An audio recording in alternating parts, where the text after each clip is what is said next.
vous le savez, cette ligne Angoulême-Limoges, malheureusement, elle est fermée depuis mars 2018 sur sa partie, la première partie entre Angoulême et Saillat.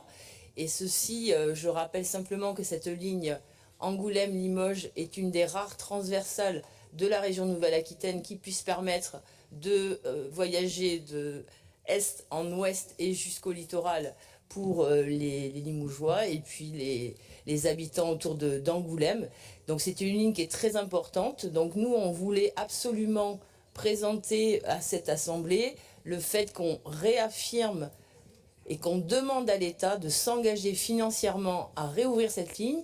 Et pour cela, on a une fenêtre d'opportunité puisqu'on a le volet mobilité qui va bientôt arriver, j'espère, puisque depuis 2020, nous n'avons rien.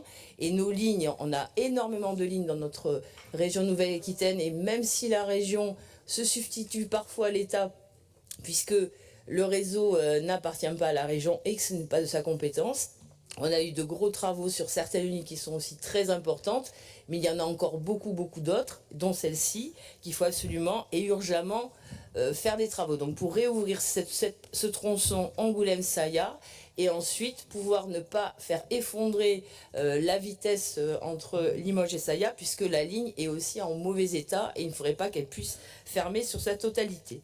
Voilà, donc je vous invite donc à voter cette motion, puisque on porte vraiment ce report modal, que les gens puissent aller travailler autrement, ou se déplacer, ou aller faire de la culture avec le train. Et c'est très important aussi que l'État s'engage. Il va y avoir aussi un débat au niveau de l'Assemblée nationale qui va démarrer à la fin du mois pour le contrat de performance avec SNCF Réseau, et il est indispensable que l'État mette enfin de l'argent sur la régénération de nos lignes.